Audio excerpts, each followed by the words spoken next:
Ya, nggak gitu sering, saudara, dan saya merasa di welcome, dihormati.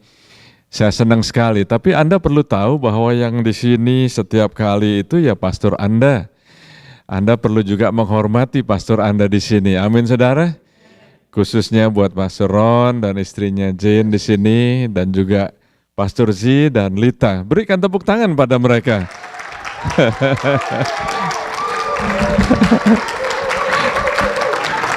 Karena saya belajar begini, saudara, kadang-kadang kalau ada pembicara tamu datang itu rasanya dihormati, begitu ya, padahal datang sebentar, habis itu pulang. Yang mesti dihormati lagi itu sebetulnya ya gembala Anda yang setiap kali, setiap minggu, bahkan hari demi hari melayani Anda di sini, itu adalah orang-orang yang memberikan hidupnya untuk melayani Tuhan, mendedikasikan hidupnya untuk pelayanan Tuhan, dan mereka sudah bayar harganya. Betul, saudara? Tadi waktu kita di jalan ngomong-ngomong dengan Pastor Z, dia katakan waktu pertama-tama church planting di sini, 1 minggu bisa 3 kali drive ke Rochester. Untuk doa, untuk carousel, untuk gereja. Wah, itu saudara, milesnya aja berapa itu? Berapa banyak milesnya itu? Selama berapa tahun lakukan begini, dan waktu itu anak-anak masih kecil lagi ya. Oh, itu luar biasa sekali. Saya kalau melihat, mendengar kesaksian dari mereka-mereka ini, buahnya luar biasa. Coba Anda berikan tepuk tangan buat Pastor Z dan Lita. Dan saya percaya apa yang benih yang mereka sudah tanam. Benih yang mereka sudah tanam berbuah-buah.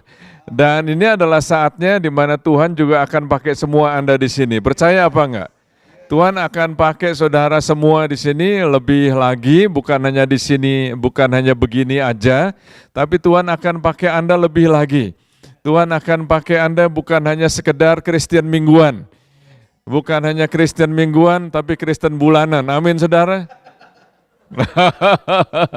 Oh, ada orang yang Kristen CEO, Christmas and Easter only.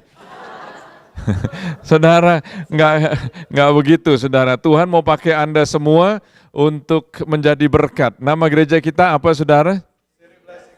Apakah kita akan menjadi berkat bagi kota? Sebetulnya itu adalah nama profetik. Jadi Anda kalau bergereja di City Blessing, kalau nggak jadi berkat, itu sebetulnya belum lengkap. Karena Tuhan sudah berikan satu panggilan, satu urapan. Anda dipanggil dengan satu urapan khusus di mana Anda punya anointing untuk bisa menjadi berkat bagi lingkungan Anda. Yang masih sekolah bisa menjadi berkat di lingkungan Anda yang masih sekolah. Amin? Kayaknya kurang percaya nih. Mujizat pertama yang saya alami 1 bulan setelah saya terima Tuhan Yesus, saya masih sekolah. Di Amerika baru bertobat 1 bulan. Mujizat yang pertama yang saya alami itu saya waktu mendoakan classmate saya yang saudaranya, bukan saudaranya, jadi classmate saya punya niece, ya, keponakan perempuan, itu sakit di North Hollywood Children's Hospital dan sudah koma 3 bulan. Dan karena apa? Karena ada sakit tumor otak dan di badannya itu dimasukin semacam tube untuk mengurangi cairan yang mengalir ke kepalanya.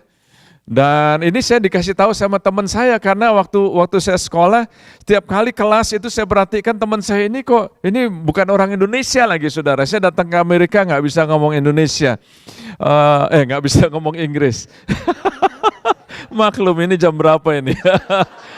Mas Bi kebanyakan nasi goreng tadi.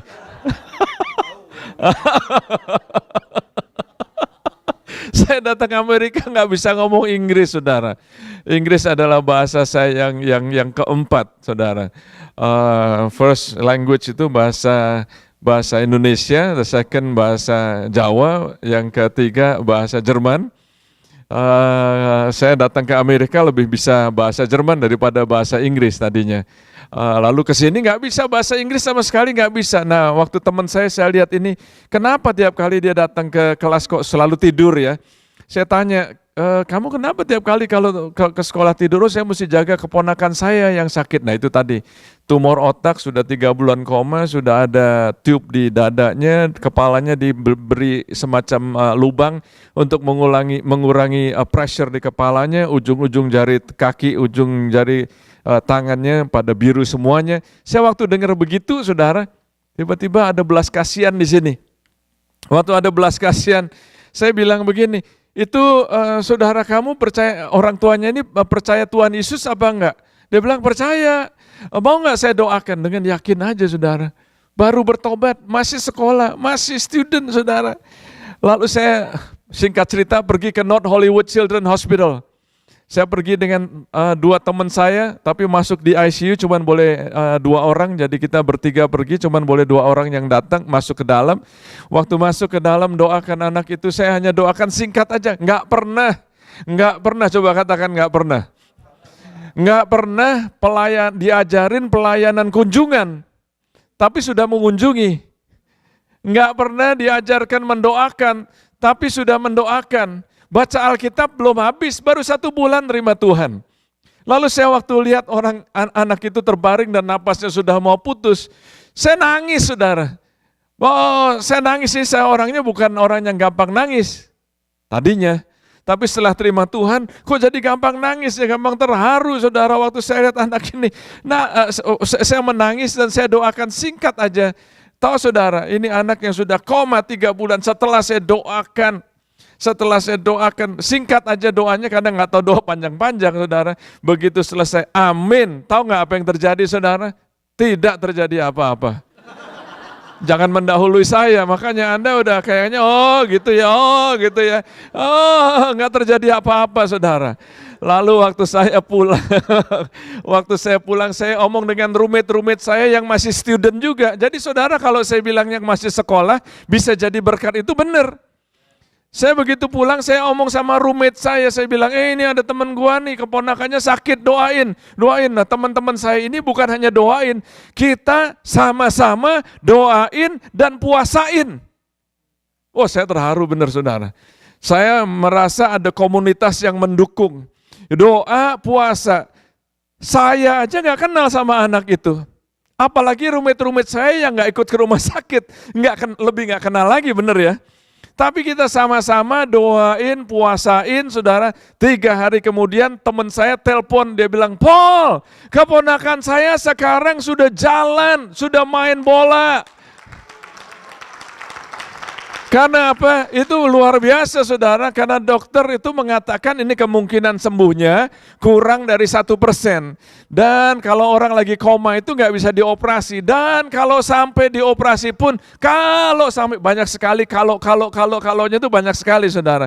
Kalau sampai bisa berhasil sekalipun, anak itu harus pakai helm 8 tahun. Dia waktu saya terima telepon 3 hari kemudian, itu anaknya nggak pakai helm sudah main bola di backyard. Luar biasa sekali. Jadi saya katakan semua saudara, Tuhan sudah lengkapi dengan kuat kuasa Roh Kudus, itu benar sekali saudara. Karena saya dilahirkan dan dibesarkan bukan dari keluarga Kristen. Jadi kalau saya jadi orang Kristen itu betul-betul karena Tuhan Yesus itu nyata. Kalau saya jadi pastor, itu betul-betul Tuhan Yesus itu nyata. Karena waktu saya jadi orang Kristen, teman-teman saya banyak yang gak percaya. Waktu mereka dengar saya jadi pastor, mereka lebih gak percaya lagi, saudara. Tapi karena Tuhan Yesus itu nyata. Dan Tuhan akan pakai semua saudara. Coba lihat kanan kiri, bilang Tuhan akan pakai kamu loh. Ngomongnya yakin gitu loh. Tuhan akan pakai Anda, Tuhan akan pakai Anda. Ya. Praise the Lord. Puji Tuhan, puji Tuhan. Saya akan sampaikan firman Tuhan yang berhubungan dengan tema gereja di sini yang sebetulnya deeper ya, deeper. Lebih dalam lagi. Kemarin saya sampaikan dari Lukas pasal yang kelima, launch into the deep. Tebarkan jalanmu ke tempat yang dalam. Dan tadi saya share mengenai hal-hal yang dalam, di mana yang di Boston saya sampaikan mengenai sebetulnya ada hal-hal yang kita nggak lihat, saudara, sebetulnya ada tapi kita nggak lihat. Ada banyak yang kita nggak bisa lihat, sebetulnya ada, sebetulnya real. Waktu Elisa dikepung oleh tentara Raja Aram ya, Syria ya, itu bujangnya ketakutan sekali, bujangnya bilang, wah kita ini dikepung, celaka ini.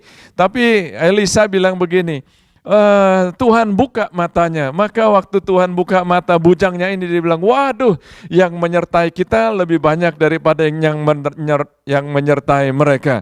Jadi ternyata saudara sudah ada, semuanya sudah ada. Cuman kita nggak bisa lihat. Tuhan ajak semua saudara untuk bisa melihat lebih dalam lagi. Amin. Coba saudara kata lebih semangat, katakan amin. Alright, kalau saudara semangat, saya juga bisa semangat saudara.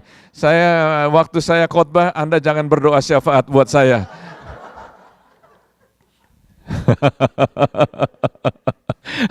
Jadi ternyata ada hal-hal yang real, tapi Anda nggak bisa lihat. Itu sebabnya Tuhan itu adalah roh. Barang siapa mau menyembah dia, hendaklah menyembah dia di dalam roh dan kebenaran. Gimana kita bisa menyembah dalam roh dan dalam kebenaran? Tuhan kirimkan Roh Kudus dan Tuhan juga berikan firman. Ada firman yang tertulis, ada Alkitab yang tertulis yang kita perlu baca, renungkan. Bukan hanya baca, tapi nggak dapat apa-apa saudara. Hanya sekedar baca satu hari mungkin 5 pasal, it's good. Tapi setelah baca dapat apa saudara? Nah, sore hari ini saya ajak saudara untuk buka Matius pasal yang ke-7. Kalau temanya deeper, ini saya akan ajak saudara untuk go higher ya. Karena when you go deeper, you go higher, Anda akan lebih dekat dengan Tuhan. Haleluya. Matius pasal yang ke-17, mulai ayat yang pertama sampai ayat yang ke-8. 6 hari kemudian Yesus membawa siapa? Petrus, Yakobus, dan Yohanes saudaranya, dan bersama-sama dengan mereka ia naik ke sebuah gunung yang apa? Yang tinggi. Dan di situ mereka sendiri saja. Saudara, kalau saya bisa berhenti sebentar di sini. 6 hari kemudian, 6 hari setelah apa saudara? Jadi Anda bisa baca sendiri konteksnya. Ternyata sebelum ayat ini ada kejadian-kejadian yang terjadi, tapi pada pasal ini dituliskan Yesus hanya mengajak 3 orang aja.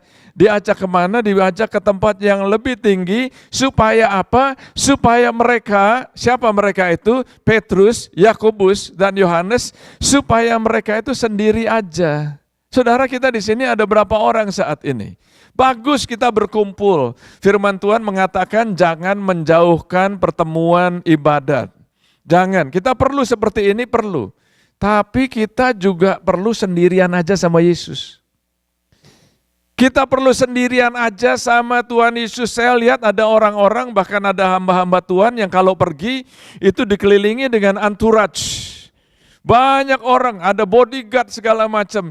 Banyak orang yang suka dikelilingi oleh banyak orang, tapi mereka nggak tahan kalau mereka sendirian. Yesus mengajak mereka ini sendirian sama Yesus aja, sendiri aja sama Yesus. Ayat yang kedua. Lalu Yesus berubah rupa di depan mata mereka, wajahnya bercahaya seperti matahari dan pakaiannya menjadi putih bersinar seperti terang. Ini kalau di Alkitab saudara mungkin ada headernya, di situ dituliskan Mount of Transfiguration, di mana Yesus mengalami transfigurasi di gunung. Wajahnya bercahaya seperti matahari dan pakaiannya menjadi putih bersinar seperti terang. Anda bisa melihat di sini bahwa sebelum pakaiannya dituliskan berubah menjadi putih bersinar seperti terang, Anda melihat bahwa yang pertama Yesus berubah rupa di depan mata mereka, wajahnya bercahaya. Jadi saudara nggak bisa luput. Kalau Anda dekat sama Tuhan, Anda pasti mengalami transformasi. Anda nggak bisa bilang Anda berdoa, Anda nggak bisa bilang Anda dekat sama Tuhan, tapi setelah berapa tahun nggak berubah-berubah. Nggak mungkin. Anda nggak bisa bilang Anda ke gereja, lalu Anda nggak berubah. Bisa sih ke gereja aja, berarti Anda hanya datang di kebaktian, tapi kalau Anda ke gereja, Anda ikut betul-betul apa yang disampaikan firman Tuhan, nggak mungkin Anda nggak berubah. Pasti sikapnya berubah, attitude-nya berubah. Saya dulu sebelum terima Tuhan, I was a fighter, I was a street fighter. Nggak nangis, saudara. I was pretty good, saudara. And saya bisa berkelahi lawan berapa orang, no problem. Tapi saya violent. Tapi waktu saya mendoakan tadi yang saya cerita, orang anak kecil yang saya nggak kenal, bisa nangis, saya sendiri kaget. Kenapa? Berarti ada apa? Perubahan mulai dari dalam. That was not me. Saya nggak begitu sebelumnya. Jadi saudara, waktu Anda dekat sama Tuhan, pasti Roh Kudus akan bicara kepada Anda. Kalau Anda ngomongnya nggak benar, pasti ada suara di sini. Kamu tadi nggak pantas tuh ngomongnya. Nah, setelah dapat itu apa saudara? Biasanya Roh Kudus akan pimpin ke berikutnya. Ayo minta maaf. Enggak. Nah, mulai udah dengar tadinya, tapi waktu disuruh minta maaf bilangnya, bukan salah gue. Tapi kalau saudara mulai ikut, dengar aja ya. Oh, tadi kamu nggak pantas tuh ngomongnya gimana gitu ya. Minta maaf, oke. Lalu waktu Anda bilang sorry ya, itu ada terjadi transformasi. Sedikit demi sedikit. Saudara tahu panggilannya Tuhan, Anda akan dirubah, Anda akan mengalami transformasi, Anda nggak akan sama lagi. Dan dari ayat ini Anda bisa melihat pakaiannya Yesus berubah karena pakaiannya itu melekat dengan Dia. Jadi apa yang dekat dengan saudara karena Anda berubah juga akan ikut berubah karena Anda. Kayaknya ada yang nggak nangkep nih. Bener ya? Jadi nggak mungkin Anda bilang Anda pengikut Kristus. Saya di Walnut, saya ajarkan kepada jemaat belakangan ini, saya bilang begini, jangan terlalu sering Anda bilang Anda itu orang Kristen. Coba ngomongnya jangan begitu. Bilangnya saya ini pengikut Kristus. Karena ada cukup banyak orang yang bilang saya Kristen. Bahkan ada beberapa orang yang saya ngomong begini, kamu jangan terlalu sering ngomong kamu Kristen lah, kamu malu-maluin Tuhan Yesus. I'm sorry, kadang-kadang bahasanya cukup mungkin to the point ya, tapi benar saudara, ada yang orang ngomongnya, oh saya Kristen, aduh jangan ngomong-ngomong deh. Kalau mau ngomong bilang itu saya pengikut Kristus. Saya berarti mengikuti Kristus benar-benar di depan dan di belakang. Ada orang, nggak ada orang, Anda ikut Kristus dan waktu Anda mengikut Kristus, Anda akan menjadi, pertama Anda mengalami transformasi dan Anda menjadi agen transformasi, Anda jadi berkat buat yang lain. Yang dekat dengan Anda pasti akan kecipratan. Itu bahasa sehari-harinya, bahasa rohaninya impartasi, kayaknya halus bener, halus bener ya. Oh dapat impartasi itu apa? Impartasinya kecipratan lah, kena imbasnya. Kena dampaknya. Nah itu sebetulnya Anda perlu tahu Roh Kudus yang di dalam diri Anda itu powerful sekali. Nggak mungkin Anda bilang Anda dekat sama Tuhan and you remain the same. It is impossible. Kalau Anda bilang Anda dekat sama Tuhan, pasti akan ada perubahan. Dan orang lain akan lihat hasilnya. Oh puji Tuhan. Ayat yang keberapa nih? Ayat yang ketiga. Maka nampak kepada mereka siapa? Musa dan Elia sedang berbicara dengan dia.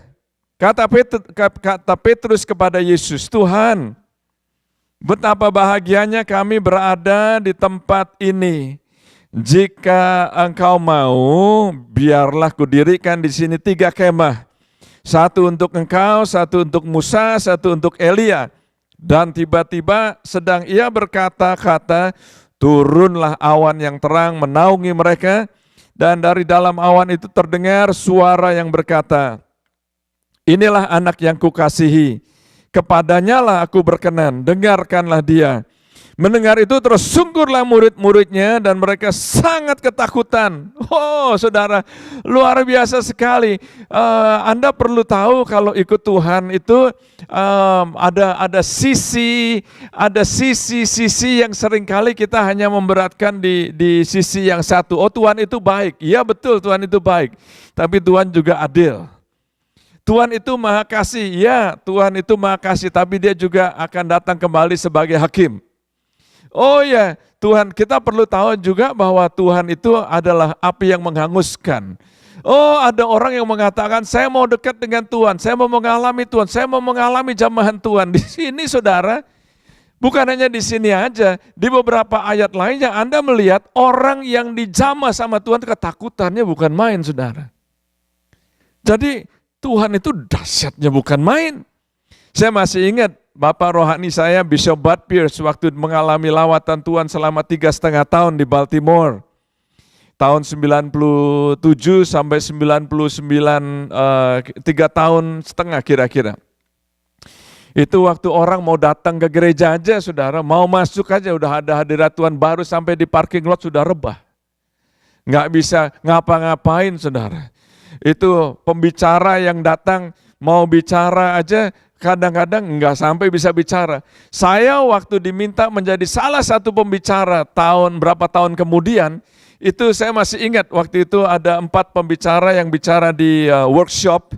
Waktu itu ada Chuck Pierce, lalu ada Jay Swallow, dia adalah pemimpin dari American Indian.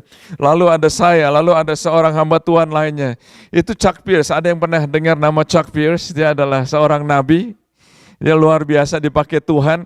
Dia bicara, jadi sebelum workshop itu masing-masing pembicara diminta untuk memberitahu mau bicara apa nih di workshopnya. Itu waktu Chuck Pierce datang ke podium, dia mau bicara, dia bilang begini, today, he's a speaker, he's a prophet, luar biasa. Tapi waktu dia datang ke podium, dia jalan begini sambil pegang mic. Hari ini saya akan bicara,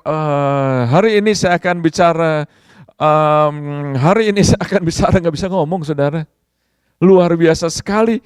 Mereka itu sampai, hadirat Tuhan luar biasa sampai berapa lama? Itu cuma mau kasih tahu begitu aja bisa 15 menit.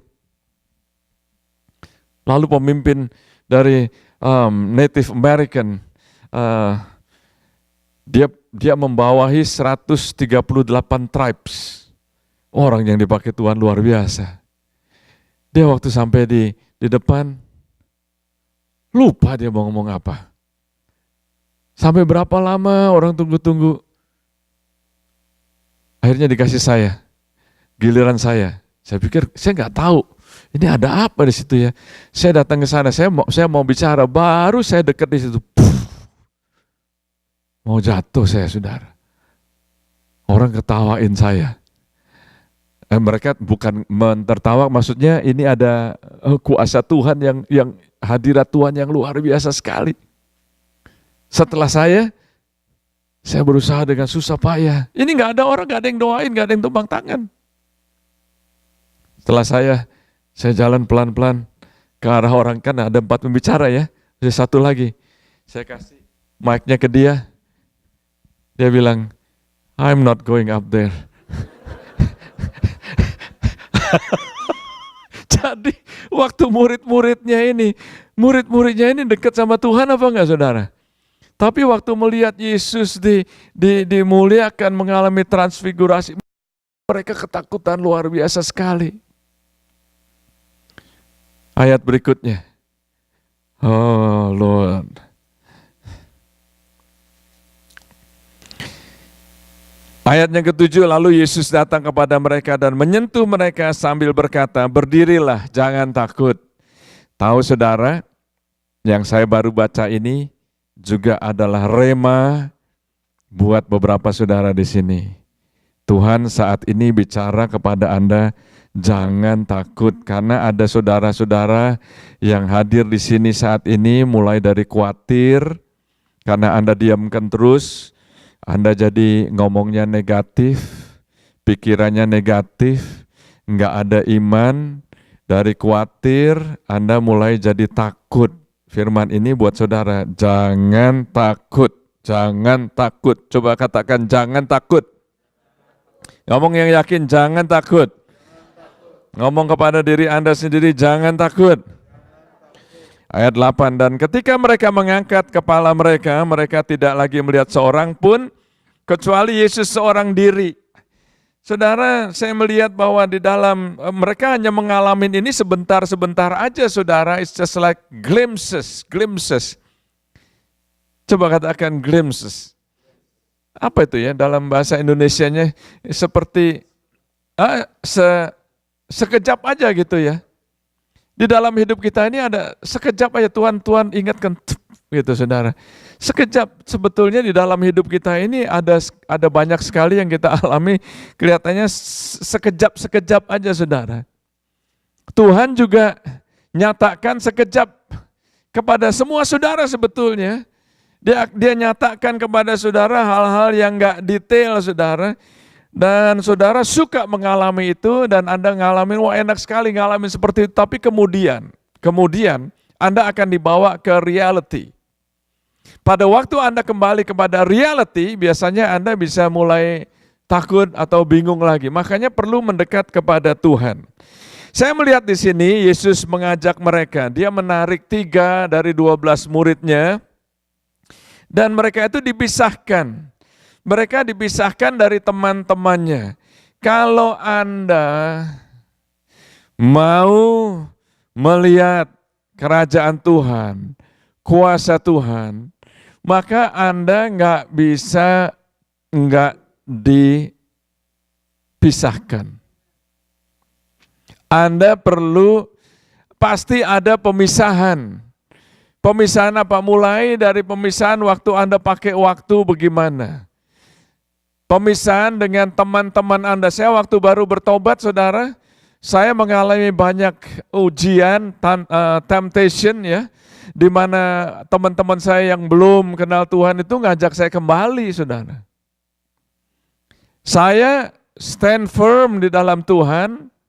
Saya bertemu dengan teman-teman lama, tapi sebelum saya bertemu, ini cerita benar-benar, saudara. Sebelum saya kembali ke Indonesia, setelah saya bertobat 1 tahun, saya kembali ke Indonesia, mengunjungi, berlibur, saudara. Dan sebelum saya ke Indonesia, itu pertama kali nggak ada yang ngajarin saya, saudara. Saya belajar, saya baca di Alkitab sendiri mengenai doa dan puasa. Saya berpuasa 30 hari sebelum saya pergi ke Indonesia. Karena apa? Karena saya tahu teman-teman saya bisa menarik saya kembali. Saya nggak mau. I set myself apart. Oh saudara, Anda kalau mau ikut Tuhan, mengenal Tuhan lebih lagi, nggak mungkin hanya sekedar begini-begini aja. Saya tahu apa yang saya sampaikan ini, saudara. Ada saudara yang mungkin mulai berkata, saya sudah rindu, saya mau mengalami itu, saya mau. Saudara, teruskan, maka Anda akan mengalami Tuhan. Tuhan akan pisahkan Anda, bukan karena Anda lebih hebat dari yang lain, bukan.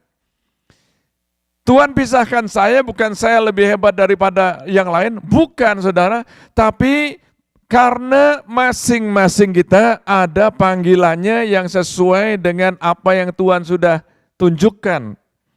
Ada panggilannya, bukannya berarti yang satu lebih elit, yang lain kurang elit, yang lain gak terpandang, bukan begitu saudara. Tuhan pakai semua saudara, tapi pasti ada pemisahan. Nah, waktu pemisahan nggak banyak orang mau, nggak banyak orang suka, nggak banyak orang mau respon. Karena apa? Lebih enak kumpul dengan teman-teman yang rasanya udah biasa-biasa aja, dan Anda lebih suka untuk suam-suam daripada maju lebih dalam, bertemu dengan Yesus sendiri aja. Oh, saudara tahu, kalau Anda lihat di sini, di pasal-pasal sebelumnya, itu mereka sudah ngalamin mujizat atau belum? Mereka sudah bersama-sama dengan Yesus atau belum? Mereka sudah melihat Yesus melakukan mujizat? Ini saya nanya nih.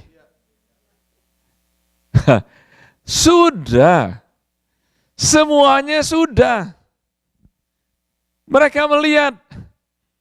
Tapi Yesus dia pilih 3 orang ini. Kamu, sama kamu, ikut saya.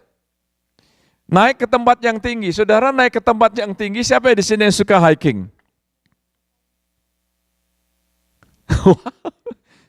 Kalau makin tinggi, napasnya makin gampang ya.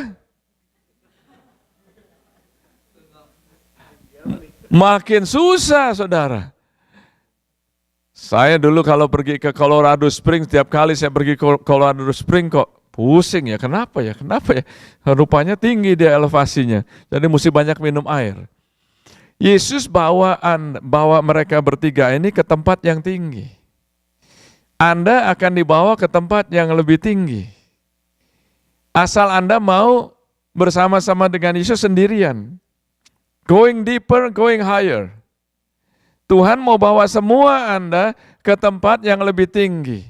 Kalau Anda mau naik ke gunung yang tinggi, itu ada banyak faktor yang Anda nggak tahu. Coba katakan nggak tahu. Anda nggak tahu makin tinggi gunungnya, Anda banyak faktor yang Anda nggak tahu. Ini kelihatannya di sini ada matahari nih ya, tapi di sana tahu-tahu bisa dingin. Anda nggak tahu ini pakai pakaian tebal apa pakai pakaian tipis, nggak bawa jaket, nanti tahu-tahu sampai di atas bisa dingin. Anda nggak tahu, banyak yang Anda nggak tahu. Anda ikut Yesus untuk mau dibawa ke tempat yang tinggi, ada banyak unknown. Ada banyak yang Anda nggak pernah tahu, saudara. Dan saya melihat, ini saya waktu baca firman Tuhan, saya disingkapkan beberapa hal. Setiap kali itu luar biasa sekali. Firman Tuhan itu luar biasa, saudara. Karena apa? Dia lain daripada buku-buku yang lain. Saya sudah baca Alkitab berulang kali. Tapi setiap kali saya baca lagi, kok ada lagi hal yang Tuhan singkapkan ya. Tahu nggak saudara bahwa murid-murid Tuhan Yesus sudah ikut Tuhan Yesus berapa lama? Tahukah saudara bahwa mereka itu nggak tahu siapa yang mereka ikutin?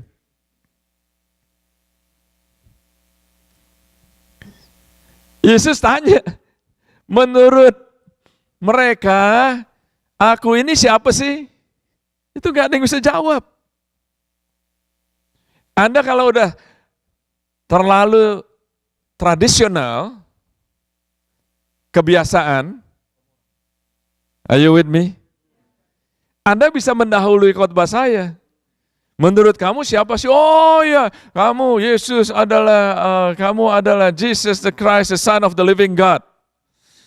Anda tahu ayatnya, tapi baca pelan-pelan. Waktu ditanya nggak ada yang tahu semuanya. Petrus yang jawab. Waktu Petrus jawab dijelaskan sama Yesus. Sorry ya, that's a good answer, but you don't know this either. My Father in heaven revealed that to you. Jadi berarti mereka semua tuh nggak tahu siapa sih.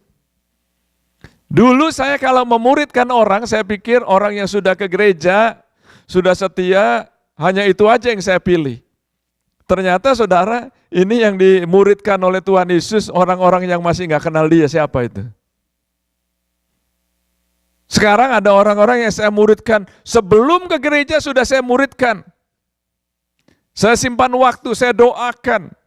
Saya doakan, nggak ketemu juga saya doakan. Ketemu saya layani, saya equip mereka.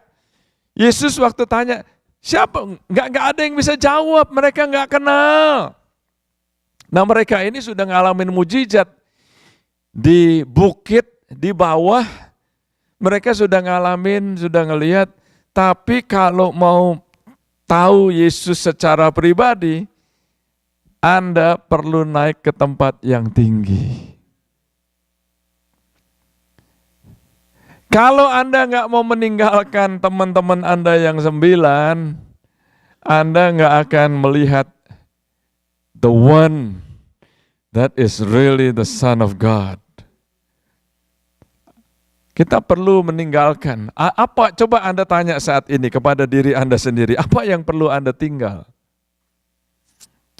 Mungkin lust, nafsu.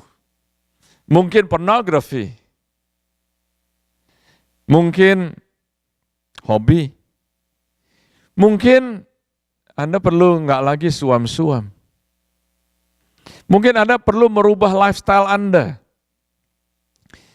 mungkin Anda perlu menjaga jarak pada teman-teman Anda yang orang-orang tertentu, bukan menjauhi mereka supaya Anda lebih spesial dari mereka, tapi Anda berdoa buat mereka supaya mereka juga bisa mengenal Tuhan lebih dalam lagi.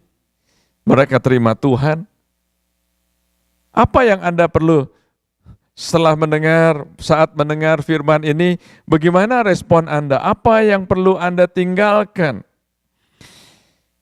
Oh, kalau ditinggal nanti saya nggak ada teman, pastor.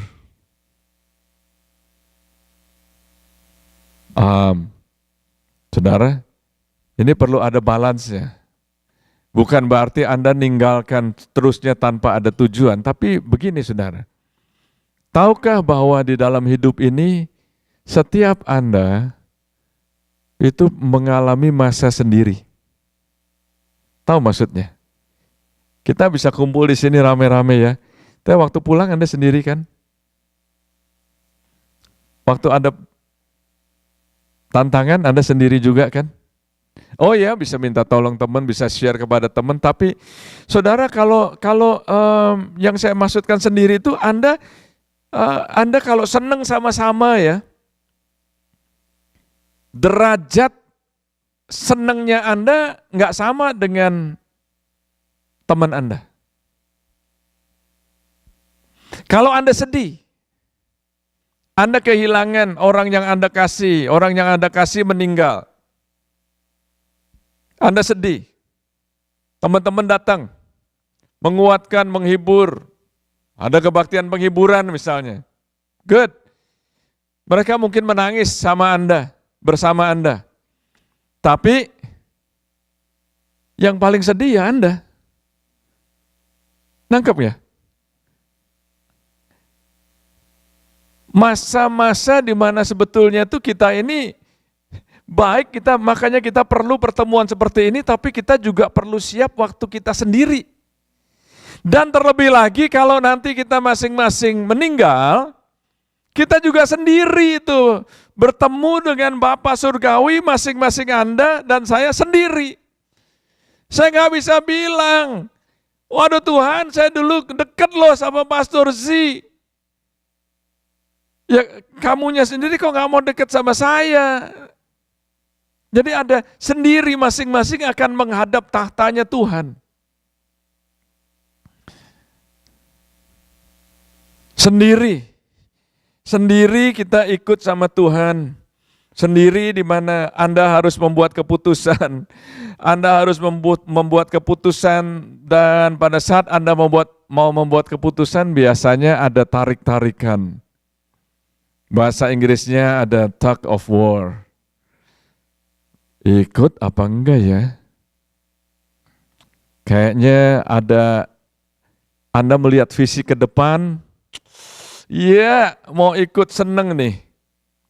Tapi rasanya ada baggage di belakang yang Anda nggak bisa lepas.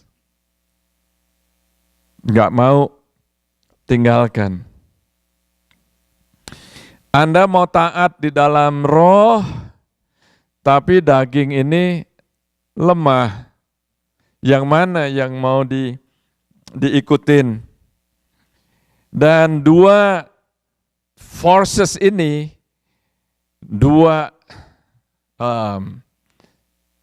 forces ya, apa itu? Dua tarik-tarikan ini, dua daya ini menarik saudara, dan dua daya yang kuat ini bisa make you to fall apart. Alkitab mengatakan Yesus membawa mereka ke tempat yang lebih tinggi. Ke tempat yang lebih tinggi, dan nggak banyak orang yang mau pergi ke tempat yang lebih tinggi. Karena apa? Karena di bawah biasanya lebih comfortable. Di bawah napasnya lebih gampang. Di atas napasnya lebih. Tapi saya lebih suka naik ke atas, di mana Yesus ada, daripada di bawah bukit dan biasa-biasa aja. Saya mau ngajak saudara juga untuk membuat keputusan. Ayo naik ke atas, saudara. Mungkin by now saudara mulai membuat atau punya keinginan, ya pastor, saya mau naik ke atas, saya mau nih. Gimana ya? Gimana? Jangan khawatir saudara. Coba katakan jangan khawatir. Tuhan itu bawa kita step by step. Mulai dari sedikit, mulai dari yang kecil-kecil, taat yang kecil-kecil aja saudara. Taat yang kecil-kecil. Yang simple, yang sederhana. Tadi saya katakan saya baru 1 bulan terima Tuhan. Saya sudah doakan orang yang sakit tumor otak. Dan waktu anak itu sembuh, itu di North Hollywood Children's Hospital.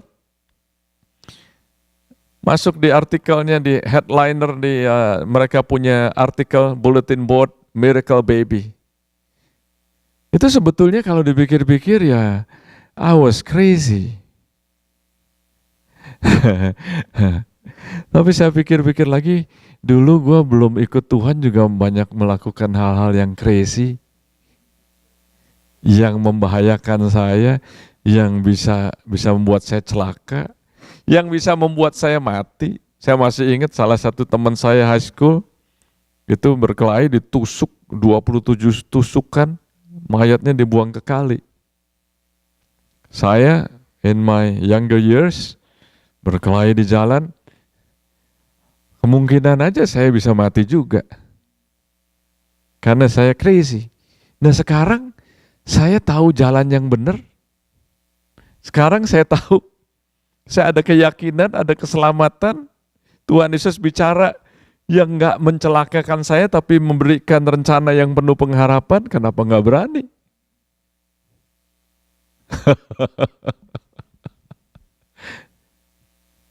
Oh saudara, Tuhan akan bawa saudara ke tempat yang lebih tinggi. Tuhan akan bawa saudara, tapi jangan khawatir. Lagi katakan jangan khawatir. Karena apa? Karena Tuhan gak akan langsung membuat Anda di stretch sampai saudara itu putus uratnya. Enggak saudara. Tapi sedikit demi sedikit, step by step. Tuhan akan bawa Anda step by step. Kalau enggak, saudara bisa pingsan. Tuhan tahu langkah kita. Tuhan tahu Dia enggak akan bawa Anda lebih cepat, terlalu cepat. Enggak, saudara. Dia tahu kapan untuk Anda diajak untuk evaluasi, berpikir lagi. Anda mungkin bayangkan lagi apa yang Tuhan sudah lakukan. Anda evaluasi, perbaiki lagi, maju lagi. Maju lagi, saudara. Jadi ternyata nggak mungkin Anda nggak bisa maju. Pasti bisa maju. Nggak mungkin Anda setelah mendengarkan firman Tuhan sore hari ini, Anda nggak mau share firman Tuhan kepada orang lain. Maksud saya gini saudara, hati-hati saudara. Bukan hanya sekedar share firman Tuhan, Anda berbuat baik kepada orang lain. Kok diam aja nih? Halo? Anda berbuat baik kepada orang lain. Anda tolong orang lain, gak usah dikhotbahin. Datang, lu Kristen bukan? Masuk neraka lu.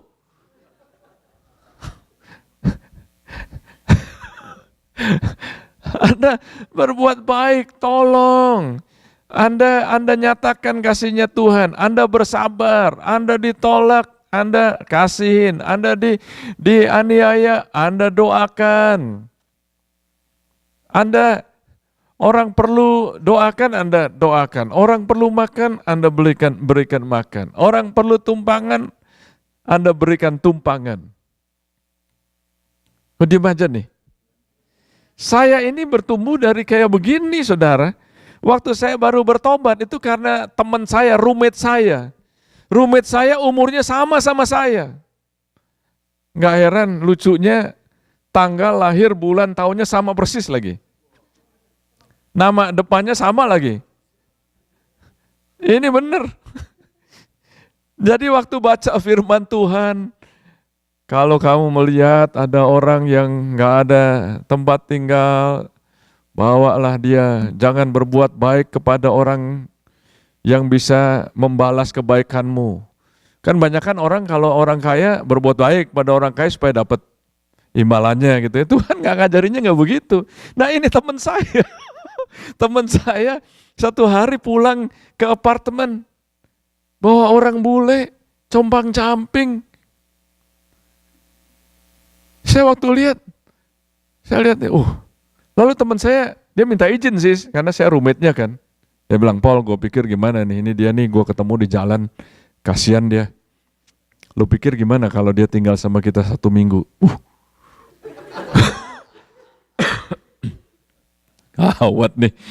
Saya ngelihat teman saya di depan saya, belakangnya dia itu orang, sampai sekarang saya masih ingat nama orang bule itu. Martin namanya. I'm sorry, mudah-mudahan gak ada yang namanya Martin di sini. Dia waktu lihat tuh, oh Martin, waduh, terus saya dalam hati saya nggak mau ya, who is he ya. Tapi mulut saya ngomong, oke. Saya nggak mau oke bukan karena si Martin, karena roommate saya. Saya pikir nih roommate saya gila nih. Bawa orang model begini masuk. Terus masuklah si Martin. Begitu masuk satu apartemen bau saudara, waduh. Lalu sama teman saya ini disuruh mandi si Martin. Dikasih pakaian, disuruh mandi. Suruh mandi. Enggak, kelar-kelar mandinya lamanya bukan main. Dikasih pakaian, dikasih sabun. Begitu keluar buka kamar mandi berasap-asap semuanya, satu kamar berasap. Begitu keluar, dia tetap pakai pakaiannya yang compang-camping, pakaian yang baru yang dikasih sama teman saya ini dia nggak pakai. Kok aneh ya? Terus kita ngomong apa, dijawabnya apa? Ngomong apa, jawabnya apa? Rupanya gila tuh orang. I'm serious. Jadi saya ini kalau saya bilang ikut Tuhan itu, you go benar-benar berikan semuanya pada Tuhan, itu saya ngalamin. Nah orang macam begitu tinggal sama kita 1 minggu. Satu apartemen bau dan orang ini gila ya. Ngomong aduh udah bahasa Inggris saya masih nggak becus ya, ngomongnya gimana dah. Oh, tapi apa? Karena dari dalamnya hati ini loh. Saya harap Anda nangkep isi hati saya nih. Kita yang udah terima Tuhan nggak mungkin gini-gini aja. Anda bisa ke gereja tapi nggak kenal Tuhan. Oh, saya ulangin lagi. Anda bisa ke gereja tapi tidak kenal Tuhan Yesus. Itu sebabnya saya bilang jangan ngomong Kristen itu agama lah kira-kira ya. Agamanya apa? Kan nggak dibilang pengikut Kristus. Agamanya apa? Kristen. Ya agama bisa Kristen tapi nggak ngikutin Kristus. Coba kalau Anda ngikut Kristus nggak akan sama hidupmu. Nggak akan tetap biasa-biasa aja, enggak. Dan kalau Anda melihat Yesus ditransformasi dan pakaiannya mengalami transformasi di situ karena kemuliaan Tuhan, kalau Anda dekat dengan Yesus maka Anda juga akan mengalami transformasi dan orang yang dekat dengan Anda akan mengalami transformasi. Ini luar biasa, saudara. Ini namanya benar-benar pengikut Kristus. Tuhan gak akan bawa Anda celaka, enggak. Jamin. Saya selama bertahun-tahun saya ikut Tuhan Yesus, hanya 1 kali saya ditolak waktu saya suka pergi ke jalan ke kampus kemana, saya suka nanya orang mau didoakan apa enggak, saya kenalkan, saya share mengenai Tuhan Yesus, hanya 1 kali ada orang yang menolak saya, itu orang mabok. Mukanya merah, dia lagi mabok, tapi saya ya memang saya nggak peduli, saudara. Saya lihat, wah ini kasihan bener nih orang ya. Saya bilang, excuse me, can I have 3 minutes of your time? Ya diem aja. Mukanya merah. Diem aja. Excuse me, can I have 3 minutes of your time? Saya mau share ya. No. Saya pikir, oke. Coba lagi, excuse me, can I have 3 minutes of your time? No! Satu kafetaria dengar, oke. Ya palingan begitu sudah. Kalau ditolak ya udah, but I did my part, and it's fun. Benar saudara. Ya menurut saya kalau jadi orang Kristen nggak pernah deg-degan itu kayaknya nggak bergantung Tuhan. Karena biasa aja, gue udah tahu, abis ini apa, gue udah tahu, abis ini apa, oh udah tahu, firmannya udah tahu, puji-pujiannya udah tahu, abis ini apa, oh pengumuman udah tahu, abis ini apa, udah tahu semuanya, ya ngapain? Coba saudara kalau ikut Tuhan Yesus ya, Anda mau jadi murid Yesus ya, coba baca aja tuh, murid-murid Yesus ikut Yesus kira-kira deg-degan apa enggak? Kalau ada yang lihatnya begini, deg-degan enggak ya? Mungkin Anda nggak baca Alkitab. Saya bayangin kalau saya ikut Yesus pada saat itu, saya ikut Yesus ya. Waduh, waktu diajak untuk doain Lazarus, itu siapa namanya yang bilang? Filipus kalau nggak salah. Ayo kita balik ke sana untuk membangunkan saudara kita, teman kita yang tertidur. Mereka bilangnya, ya kalau tidur ya kalau bangun dia baiklah. Yesus bilang, enggak, dia nggak tidur, dia sebetulnya mati. Wah, ayo kita pergi bangkitkan dia. Itu murid-muridnya bilang apa? Ayo mari kita ikut sama-sama untuk kita mati sama-sama dengan dia. Baca. Anda mau ikut Yesus ya? Anda lagi dalam badai ketakutan gitu, Yesusnya tidur. Pastor Ron aja lebih ready daripada Yesus.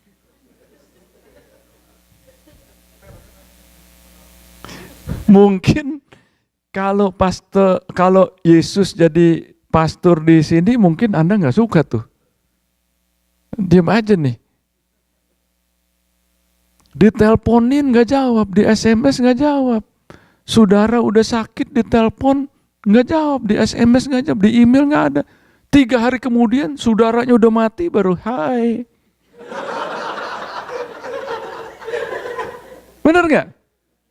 Nggak mau lah punya gembala kayak begitu.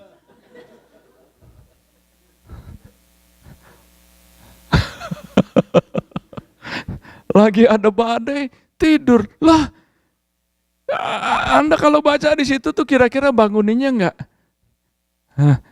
Excuse me, nggak begitu. Itu banguninnya panik. Guru, kamu nggak peduli, kami binasa.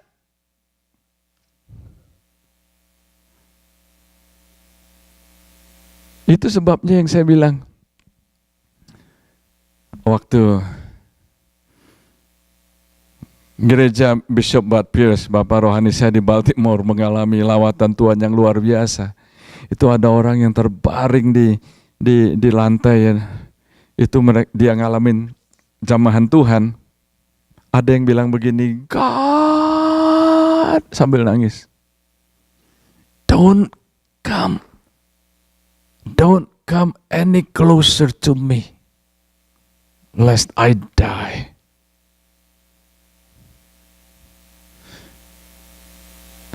Rupanya kita sekarang melihat sisi yang lain.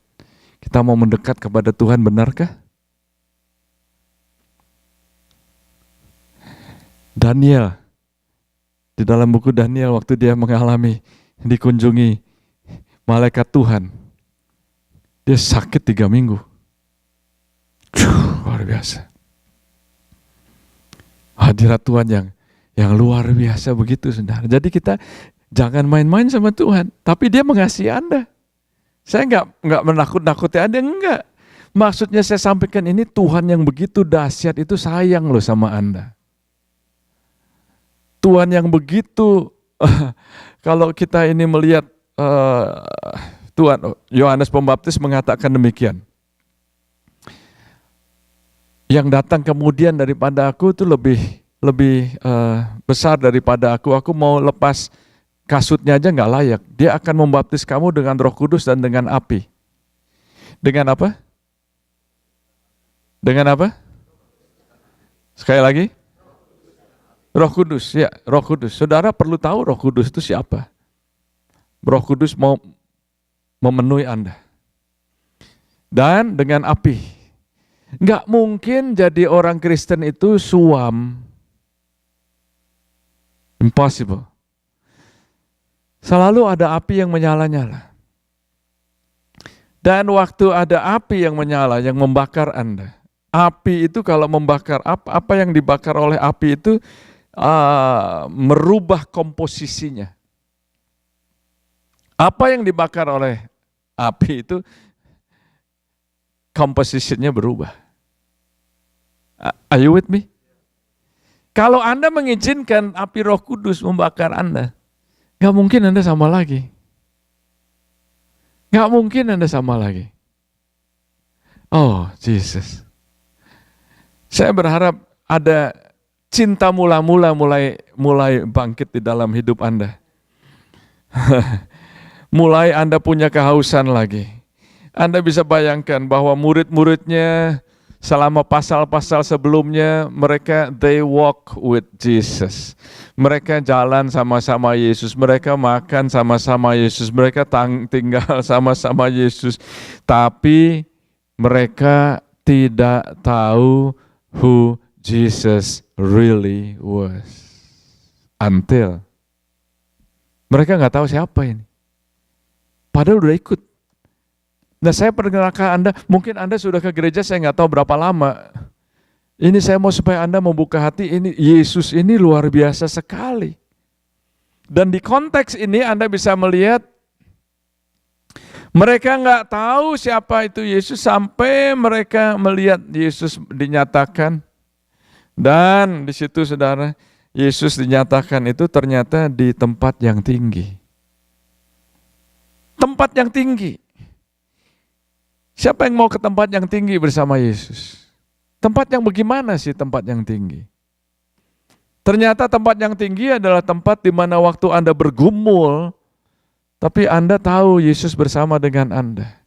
Tempat yang tinggi itu adalah tempat di mana Anda waktu mengalami badai di dalam hidup saudara. Waktu Anda mengalami ujian, waktu Anda rasanya hancur hati, remuk hati. Itu tempat yang tinggi. Waktu Anda mengalami ujian, waktu Anda merasa, waduh, rasanya hidup ini begitu frail, begitu fragile. Di tempat-tempat itulah Tuhan menyatakan dirinya kepada Anda. Waktu Anda pergi ke tempat yang tinggi, Anda akan mengalami transformasi. Anda nggak akan sama lagi. Kata transformasi, transformation, bahasa aslinya metamorpho, kalau saya bisa jelaskan itu kira-kira begini saudara. It's me but it's not me. It's me, but it's not me. I'm the same. Sama ini Paul Tan, but saya nggak sama. Orangnya sama, tapi nggak sama. Teman-teman lama saya bisa ngenalin saya, kira-kira mereka bilang, he looks familiar, but I am different now. Boleh lanjut? Itu namanya transformasi. Anda bisa mengenali saya, tapi Anda nggak akan tahu saya. Karena saya sudah nggak sama lagi seperti Paul Tan yang dulu. Biologically it's me, but it's not me. Secara biologically, ya it's me, but it's not me. Itu transformasi. Secara genetik, it's me, but it's not me. DNA-nya gimana DNA-nya? DNA-nya sama, tapi different presentation. Tadinya kakun, ulet kepompong ya, kepompong lalu jadi caterpillar, jadi ulet ya, lalu jadi kupu-kupu. It's the same, but it's not the same. It's the same Joseph, tapi saudara-saudaranya nggak ngenalin Joseph. Yusufnya sama, orangnya sama. Tapi brothersnya sendiri, bahkan saudara-saudaranya yang mengkhianati Yusuf gak bisa kenalin lagi. Gak bisa kenalin, sampai Yusuf yang memperkenalkan dirinya kepada saudara-saudara. Itu namanya, wow, transformasi. Sama Yusufnya, but different. Ternyata waktu kita mendekat kepada Tuhan, saya belajar beberapa poin ini dan saya akan tutup di sini. Setelah saya ikut Tuhan Yesus selama 36 tahun, 37 tahun, saya belajar ternyata he doesn't look like I thought he looks. Ternyata Jesus is not who I thought he was. Ternyata he doesn't care what I thought he cares about. Kalau Anda tangkap 3 poin ini, ternyata yang Tuhan peduliin itu lain dengan apa yang saya peduli.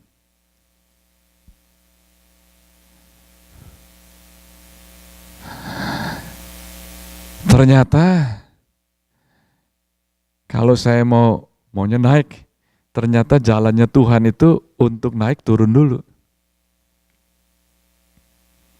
Ternyata barang siapa yang mau menjadi besar, hendaklah ia menjadi pelayan.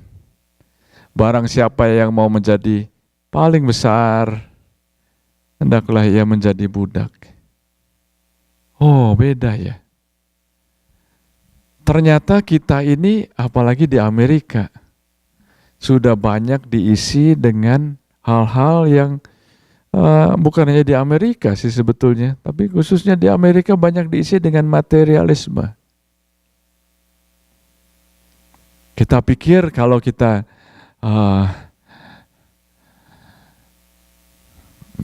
dicuri, misalnya Anda kehilangan mobil, kehilangan uang, wah pasti pencuri itu si iblis. Ya, iblis bisa curi. Tapi ternyata saya pelajari, iblis enggak mencuri apa yang Anda pikir dia curi.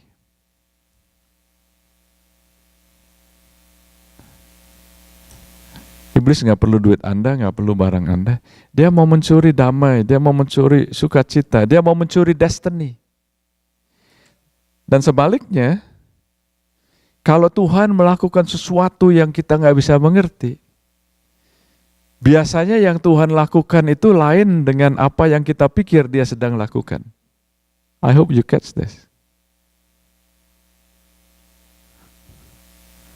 Saya nggak bisa bayangkan waktu Abraham mendengar suara Tuhan untuk mengorbankan anaknya yang tunggal yang dia kasihi itu untuk korban bakaran. Ternyata saya belajar, oh, yang Tuhan lakukan seringkali enggak seperti yang kita pikir dia sedang lakukan. Saya undang musik tim untuk maju ke depan. Saudara, ini adalah waktu-waktu yang sangat penting untuk Anda membuat keputusan saat ini. Dan walaupun ada musik tim maju ke depan, saya juga mau bicara kepada musik tim.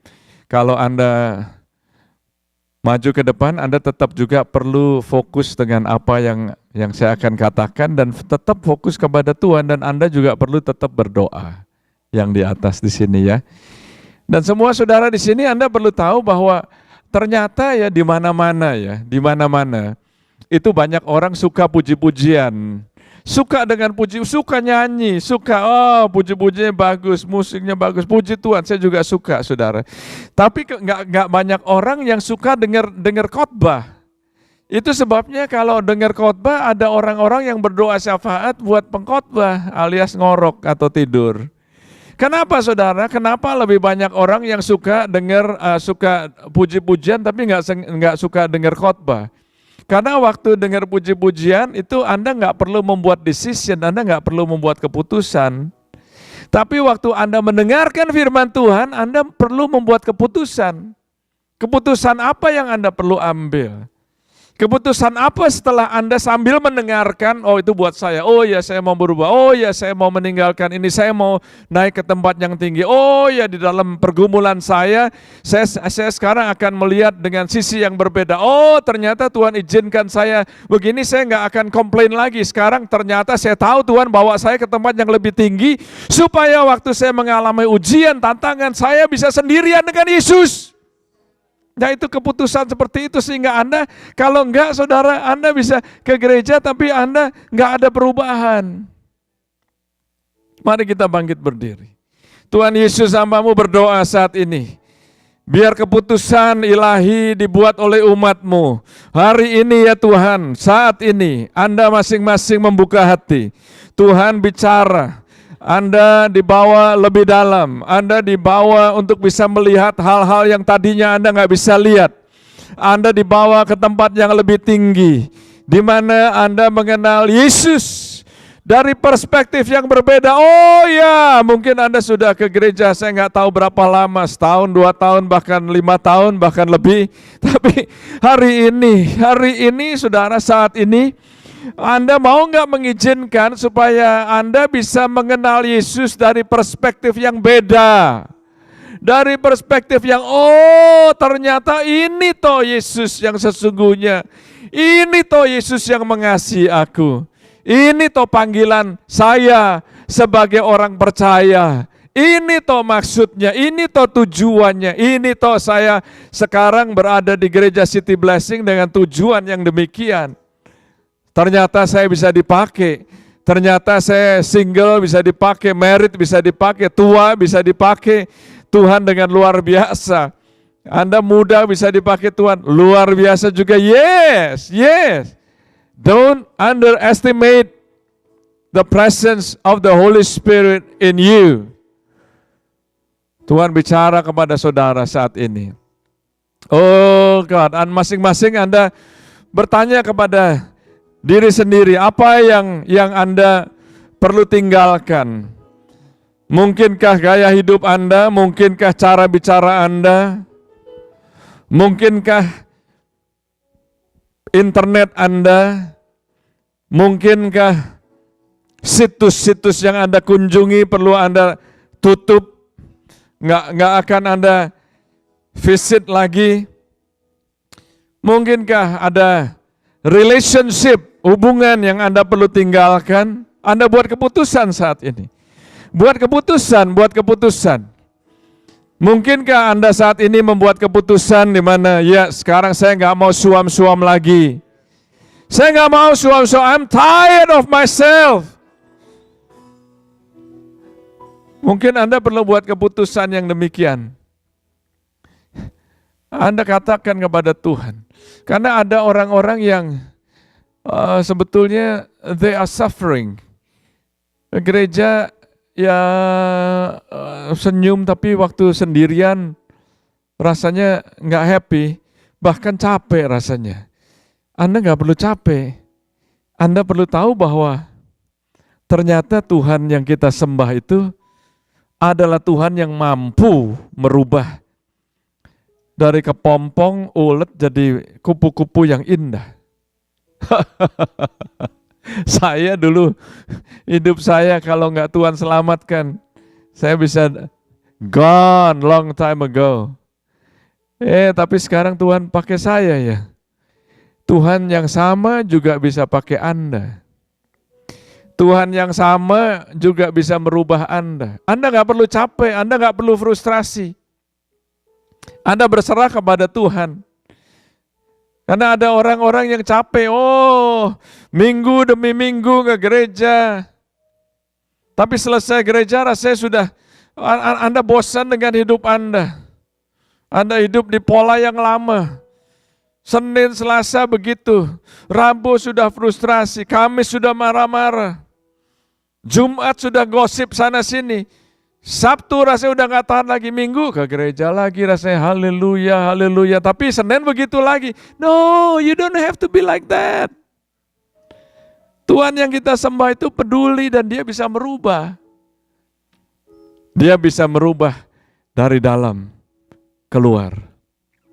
Ada transformasi.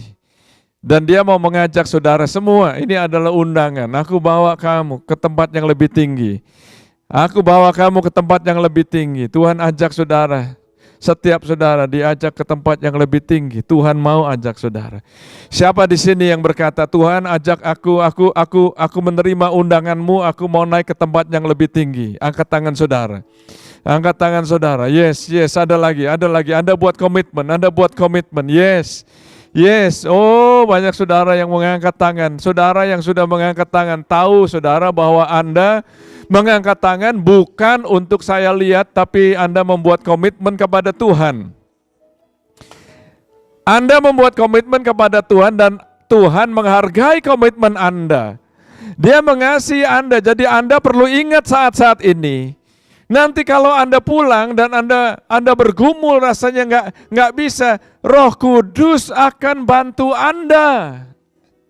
Dia nggak pernah meninggalkan Anda sendirian. Yes, no. Dia selalu mau bersama-sama dengan Anda. God, Engkau lihat ya Tuhan. Kau lihat anak-anak-Mu ya Tuhan. Yang mengangkat tangan mau naik ke tempat yang lebih tinggi. Anda yang mengangkat tangan, Anda membuat komitmen apa, Anda ucapkan sendiri. Saya nggak akan ajak panggil saudara maju ke depan, tapi saya ajak saudara untuk ngomong dengan diri saudara sendiri. Oh iya, yang ini harus aku tinggal. Roh Kudus akan bicara, dia nggak menuduh saudara, dia bicara kepada Anda ini kalau kamu mau naik yang ke tempat yang lebih tinggi, yang ini perlu ditinggal nih. Yang itu perlu dirubah.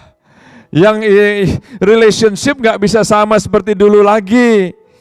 Apa yang Anda perlu tinggal, apa yang Anda perlu bertobat. Dia bicara saat ini kepada saudara pribadi demi pribadi. Dia bicara, yes. Dia bicara dengan jelas. Dan dia memberikan semangat saat ini kepada saudara. Yes. Dia bicara kepada saudara. Dia memberikan pengharapan. Dan Roh Kudus berkata kepada Anda, kamu bisa, kamu sanggup, kamu mampu. Yes. Aku yang membuat kamu mampu. God. Ternyata Tuhan, saya nggak tahu sudah berapa lama Anda jadi orang Kristen. Tapi dari kesaksian yang saya sampaikan tadi, 1 bulan baru saya terima Tuhan Yesus. Tuhan sudah menyatakan mujizatnya dan saya tahu betul bahwa Yesus itu real. Saya masih student, saya masih usia 21 tahun, tapi Tuhan bekerja. Dari dulu sampai sekarang, Tuhan yang sama juga bekerja dalam hidup saudara. Anda itu luar biasa. Jangan izinkan orang lain bicara kepada Anda bahwa Anda itu biasa-biasa aja. Jangan izinkan, do not entertain. Kalau ada orang yang bilang, oh kamu ini siapa sih? Kamu ini bisanya apa sih? No, don't entertain that. Atau mungkin pikiran Anda sendiri yang membuat Anda berpikir begitu. God is awesome. Dan Dia mau menjamah Anda dari dalam. Katakan sama-sama saat ini, Tuhan Yesus. Yang yakin bersama-sama, Tuhan Yesus.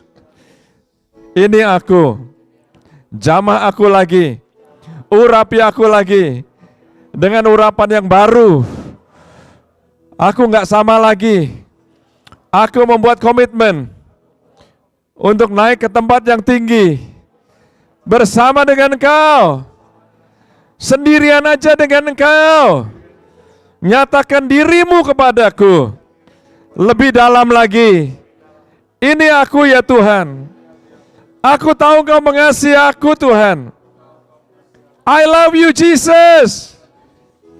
Terima kasih Tuhan. Terima kasih Tuhan. Terima kasih Tuhan. Oh haleluya. Terima kasih Tuhan. Terima kasih Tuhan.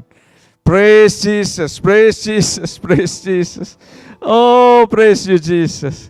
Terima kasih ya Tuhan. Terima kasih Tuhan. Angkat kedua belah tanganmu dan sembah Tuhan. Oh ucapkan terima kasih. Ucapkan syukur. Ucapkan syukur, ucapkan terima kasih. Yes, yes, yes. Yes. Oh God, oh God. Yes Lord. Yes Lord. Thank you Jesus. Thank you Lord. Yes. Oh God. Thank you Lord.